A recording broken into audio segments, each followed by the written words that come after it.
Et salut tout le monde, on se retrouve aujourd'hui pour une toute nouvelle vidéo. Et pour la vidéo d'aujourd'hui, j'avais envie de vous parler un peu de Mars, un peu d'espace et du robot qu'on a envoyé sur Mars jeudi dernier et qui est encore sur Mars en ce moment.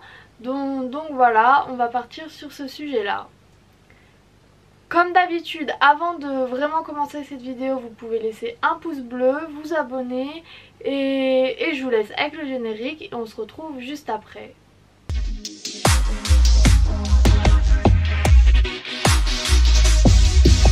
Pour commencer cette vidéo, je vais revenir sur quelques points factuels sur cette mission.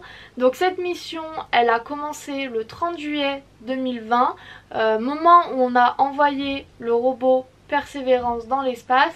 Il a mis à peu près 7 mois pour atterrir sur Mars. Et c'est une mission qui est plutôt rare parce que c'est la première mission dans son genre, je reviendrai sur ce point là après. Et c'est aussi une mission qui a vu la coopération entre la NASA et l'Europe parce que ce robot, le robot Persévérance, a une caméra française. C'est aussi l'Europe qui ira chercher les échantillons que le robot Persévérance aura récolté sur Mars.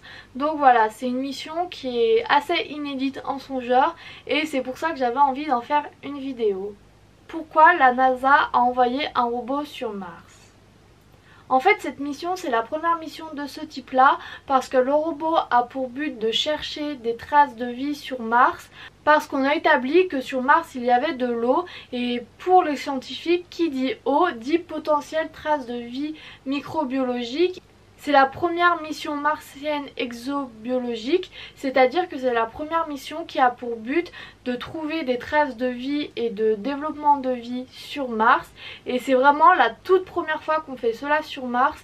Et c'est ça qui rend cette mission si fabuleuse parce qu'on peut potentiellement avec cette mission trouver des traces de vie microbiologienne sur Mars. Et ça serait vraiment une découverte fabuleuse parce que oui, se dire que la vie est possible ailleurs que sur Terre ou a été possible ailleurs que sur Terre à un certain moment dans l'histoire des planètes, c'est vraiment une idée qui me passionne et qui me fascine.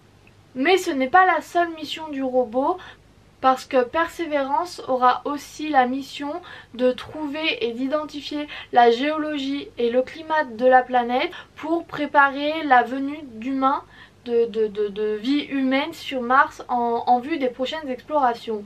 Donc voilà, c'est ces deux missions qui sont un peu liées mais qui participeraient potentiellement à de prochaines explorations et qui surtout permettraient de beaucoup avancer et de découvrir si la vie est potentiellement possible ailleurs que sur Terre.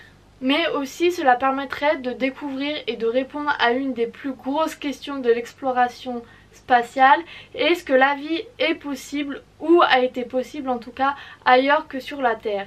Ces traces de vie, on va les chercher surtout dans les roches et donc le robot va prélever des roches surtout parce qu'on part du principe que ces traces là seront trouvées là où il y a eu de l'eau car les sédiments ont pu être fossilisés et voilà, c'est pour ça que le robot a atterri à G0.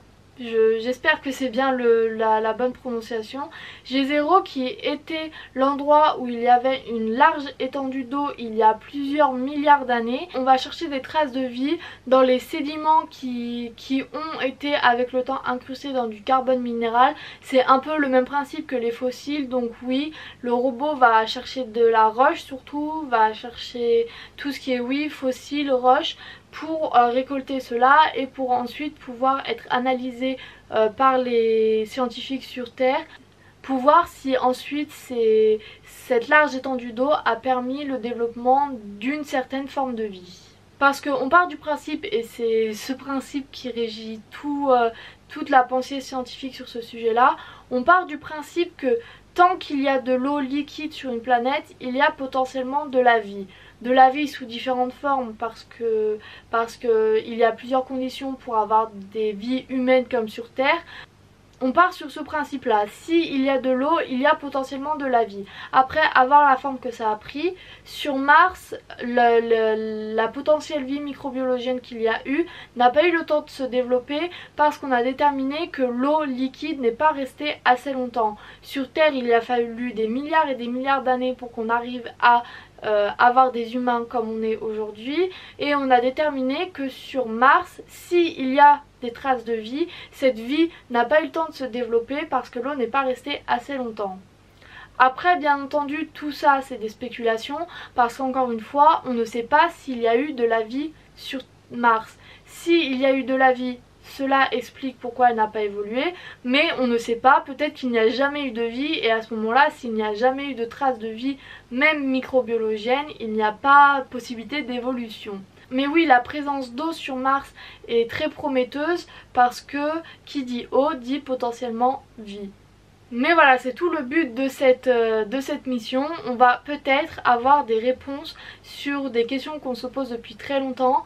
Parce que oui, la potentielle vie sur Mars, c'est une question qui est présente depuis longtemps dans les débats, puisque ça fait quand même pas mal de temps qu'on a déterminé qu'il y avait de l'eau sur Mars.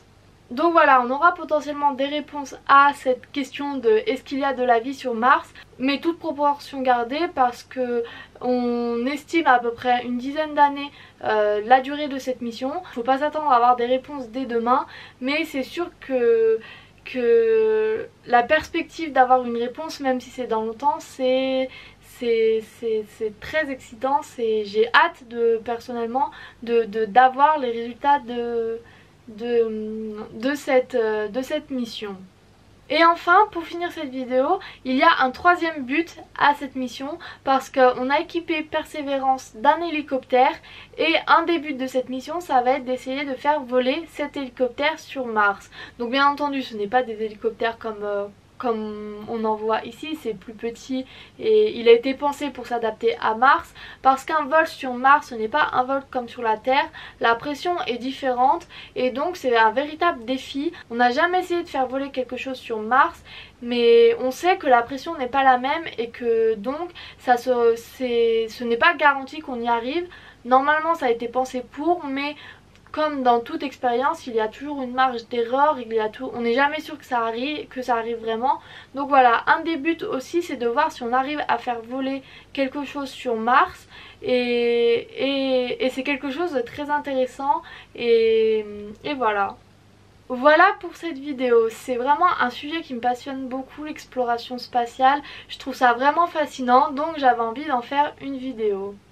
En tout cas, j'espère que cette vidéo vous aura plu, et quant à moi, je vous dis à demain pour la prochaine vidéo et salut!